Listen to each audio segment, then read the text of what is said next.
তারপরেও ব্যবহার, আন্তরিকতা এবং সে ভালোভাবে চিকিৎসা সবকিছু খোলামেলা তার কাছে আমরা শেয়ার করতে পারছি, বলছি।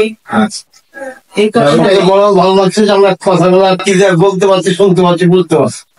অনেক ডাক্তার থেকে ডাক্তার আমি দোষ দিচ্ছিলাম, অনেক ব্যস্ততা থাকে, রোগীর চাপ থাকে, যার কারণে হয়তো কথা কম শুনে বা হয়তো অনেকে অল্প কথা শুনে করে, কিন্তু সেটা আপনার কাছে এসে আমরা দীর্ঘ সময় নিয়ে কথা খোলাখোলা কথা বলতে পারছি, এটা আমাদের সবচেয়ে বেশি ভালো লাগছে। চিকিৎসাটা ভালো পাইছি, যার কারণে আপনি চেষ্টা করছেন যে চিকিৎসা অপারেশন ছাড়া এটা খারাপ না।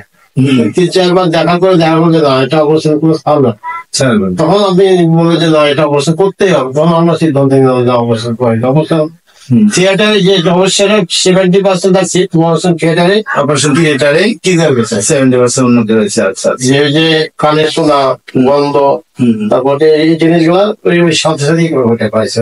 আমার তো তাও পুরো শরীর অবশ করিনি, শুধু কানটা একটু অবশ করে।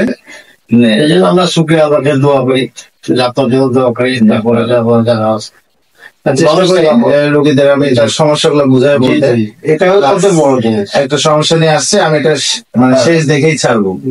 সেটা 1 স্টেপে চিকিৎসা হতে পারে, 2 স্টেপে, 3 স্টেপে, আর সবাই ধাপে ধাপে যাওয়া লাগে। এটা তো তাই হয়েছে, 3 ধাপ 4 ধাপ করে যাওয়া। এতে আপনাদেরও কৃতিত্ব দিব, কারণ আপনি যে ধৈর্য নিয়ে এতবার আসছেন আমার কাছে। যখন আমরা দেখলাম যে না মেডিসিনে কাজ হচ্ছে না, ওনার সমস্যা ছিল, ওনার প্রায় কান ধাপা ধরে থাকতো, কানে ব্যথা হতো, নাকে সর্দি লেগে থাকতো, নাকি গন্ধ পেতেন না। তো পরীক্ষা করে দেখলাম, উনি বেশ কয়েক জায়গায় ঘুরেছে অবশ্য। পরে আমি পরীক্ষা করে দেখলাম যে তার কানে পানি জমছে। তো প্রথমে ওষুধ দিয়ে চেষ্টা করলাম, ওই পানি জমছে এবং ইনফেকশন হয়ে যাচ্ছে। তো দেখা যাচ্ছে যে না একটু ভালো হচ্ছে, আবার কয়েকদিন পর ফিরে আসছে, পুরোপুরি ভালো হচ্ছে না। অবশ্যই যেটা আমরা করলাম সেটা হচ্ছে কানের পর্দায় ছোট একটা ছিদ্র করে সেই পানিগুলো বের করে দিলাম, এবং ওই পর্দাতে আমরা একটা ছোট্ট টিউবের মতো জিনিস, যেটা বলে গ্রোমেট, এটা বসাই দিলাম, যাতে পানিগুলো আর জমতে না পারে, বাতাস ঠিক মতো যায়। তো মাশাআল্লাহ এখন অনেক ভালো আছেন। প্রায় 4 মাস হলো অপারেশনের। তো ওনারা অনেকবার আসছে প্রথমে আমাদের যখন ভালো হচ্ছিল মেডিসিনে। অনেকে তো অধৈর্য হয়ে চলে যায় যে না এটা কাজ হবে না, কিন্তু ওনারা আসছেন বিধায় আমি পরবর্তী ধাপে যেতে পেরেছি যে না, যেহেতু মেডিসিনে কাজ হচ্ছে না, তাহলে আমার সার্জারিটাই করে দিতে হবে। ডাক্তারের ব্যবহার, ডাক্তারের চিকিৎসা, কথাবার্তা, যেমন আমরা আগে চিকিৎসা করছি, দেখছে 3 বার 4 বার গেছি না, 4 বার দেখার পরে কোনো ইমপ্রুভ পাই না। পরে উনি একজনকে যে পরীক্ষা করে, পরবর্তীতে এখানে আপনি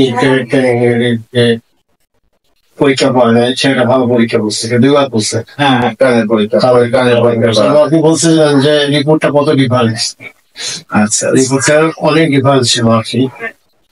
বলতে দেখা গেছে যে সমস্যা তার এমন জটিল সমস্যা ছিল যে নাকে কোনো গন্ধ পেত না, খাওয়ার কোনো টেস্ট পেত না, যে কলিং বেল বাজছে আমি কানে শুনতে পাইতেছ না।